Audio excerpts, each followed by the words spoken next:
delegitimization has always been with us. It was first described at the time of the founding of Israel, where Israel was spoken of as an original sin. In the run-up to the Six-Day War, where Israel was spoken of as a congenital act of aggression. And then in its first international and juridical manifestation, in the Zionism is Racism resolution, which was late Senator Daniel Moynihan summed up by saying it gave the abomination of anti-Semitism the appearance of international legal sanction. So is it just a question of plus ça change, plus c'est la même chose? I want to suggest to you that what is new, and here both as objective and as strategy, is not delegitimization, but the laundering of delegitimization under rubrics of human rights, international law, the struggle against racism. In a word, the laundering of delegitimization under the rubrics of all that is good, in effect, positing Israel as the enemy of all that is good, and in fact, the embodiment of all that is evil.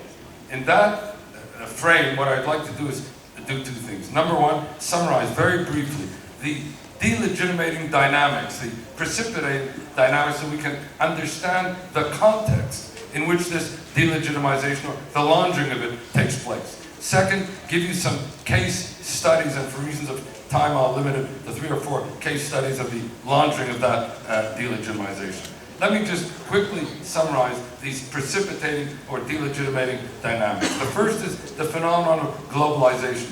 We don't only have globalization as an economic term, but the globalization of media and markets and trade and technology. There is all that, but there has been, in particular as well, the globalization of rights, of law, of NGOs, in effect, the globalization of indictment.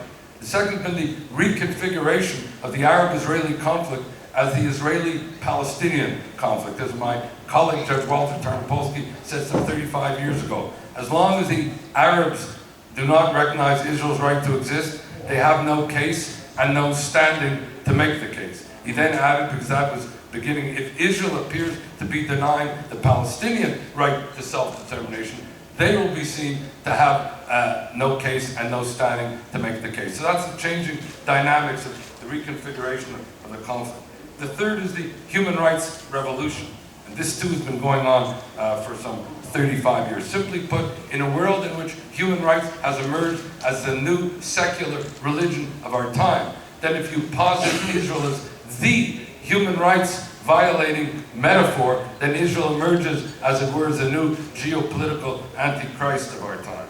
The fourth is the politicization of the human rights narrative, or I would say rather the Palestinization of the human rights narrative, where Palestinianism becomes the poster child for the human rights case and cause, particularly on the campuses, where Israel emerges thereby also as the oppressor of the human rights poster child. Then you have the question of the mainstreaming of this delegitimization under the elites, the political, academic, cultural elites and the like, the contemporary embodiment of what Benda spoke of as la trahison d'éclair, the betrayal of the elites. And finally, you have the juxtaposition of the end of the Cold War, where if we think back, Soviet Jewry was the human rights leitmotif, and we were all engaged in the human rights case and cause of our time. But the movement of that into Durban 1 and the institutionalization of delegitimization, both as objective and as strategy. Objective in terms of not only the denial of Israel's right to exist, but the denial of its legitimacy, and as strategy in terms of how this is to be done. Let me now move to the second part and some of those manifestations of the laundering. The first is the laundering of delegitimization under the protective cover of the United Nations. Simply put, almost at every given moment, somewhere, there is a forum, a debate, a resolution, a decision condemnatory of Israel emanating from some United Nations process, fact-finding, mission, and the like. Moreover, and this is something that is not appreciated, that each of these forums or decision-making are attended by, and as a member of Canadian delegations, I've seen this, are attended by diplomats, parliamentarians, journalists, academics, students, NGOs, and the like. So the result of it is not only a critical mass of delegitimization through these UN-related decisions, but a critical mass of exposure to to that delegitimization by all the audiences and participants in it. As well, if you look at these decisions, they read like legal judgments, findings of fact and conclusions of law. Now, this is particularly important in America or Europe. We are, after all, legal cultures. We are due process societies. If you say that Israel has done something illegal, it's far more serious than if you say it's done something that is stupid or wrong or ill-advised. Therefore, the focus on the settlements. Not that the settlements simply are wrong, but that they are illegal.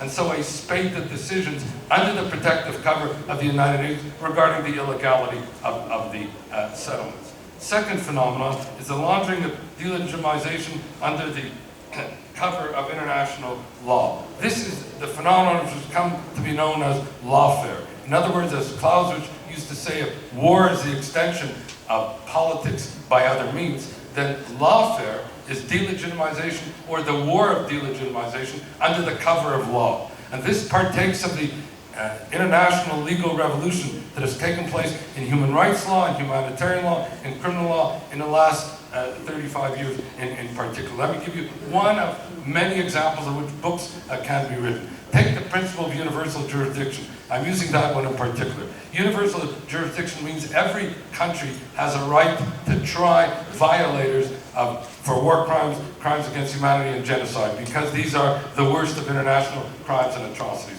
Israel was one of the first countries to ever exercise the principle of universal jurisdiction in the Eichmann case. And now we're on the 50th anniversary of the Eichmann case. But what we're seeing now is the singling out of Israelis for selective indictment and prosecution, whether it be in Spain or the UK or Belgium, and I can go on. So you have here the use of a principle of international law, which is a good principle, but now being applied systematically with respect to Israelis, and thereby also inhibiting, if not undermining, the right to self-defense and the like.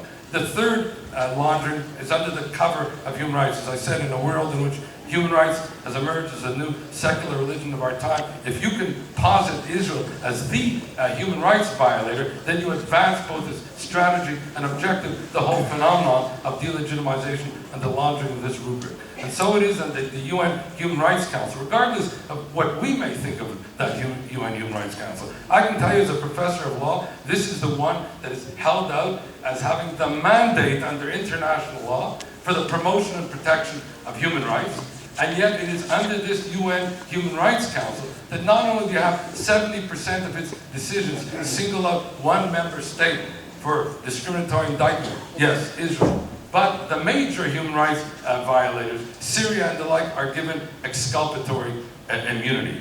This is also the birthplace of the Goldstone mission. It's the birthplace of all the fact-finding missions and the like. And so you have delegitimization under the rubric of human rights. The fourth, and moving to a close, is delegitimization under the phenomenon of the struggle against racism. Simply put, the two great evils of the 20th century are apartheid and Nazism. So what do? You ascribe to the state of Israel, and only the state of Israel, these two great evils. Now, it's not only that Israel is held out to be as an apartheid state, though that would be bad enough. Apartheid is defined under international law as a crime against humanity. If you say that Israel is an apartheid state, you're saying it's a crime against humanity, therefore it has to be dismantled, and if that is not enough, you call it a Nazi state. Therefore, not only must it be dismantled, there is an obligation on all of us to in fact dismantle that apartheid Nazi state, and all those who support it, students, whatever, are deemed to be collaborators in that criminal enterprise. This having a silencing effect, particularly with regard to students on campuses. And then the final laundering, laundering under the ultimate crime of all, namely the crime of genocide. And here you get a particular Orwellian situation where the only state in the world today, and the only people in the world today who are themselves the standing targets of state-sanctioned incitement to genocide, be it under Iran or radical Islam, the only ones are themselves being systematically accused of being the perpetrators of genocide itself. And so the ultimate legitimization of not only being the targets, but being accused of being the perpetrators of it. So what do? time has come to an end. I'll just mention one thing, what needs to be done. We have to get out of the docket of the accused. We've got to reframe the narrative, take back the narrative, become plaintiffs and claimants, invert that moral paradigm, as it's called, which speaks to the Middle East. And with this, I close in this way, that the source, that the Israeli-Palestinian conflict is a source of all conflict in the Middle East and beyond. The Israeli occupation is the source of the conflict. Apartheid Israel is the source of the occupation. We have to turn this paradigm around and expose it for what it is, that it is radical Islam and the related Arab tyrannies like Syria that are the source of Middle East stability and the source of evil, that this is the real apartheid, not only within those countries, but in fact in the manner in which they are not prepared to accept the legitimacy of a state of Israel within any borders in the Middle East. That's the real Mideast apartheid, and worse, not only do they seek to deny that state's right to exist, they seek actively to ensure that it doesn't exist.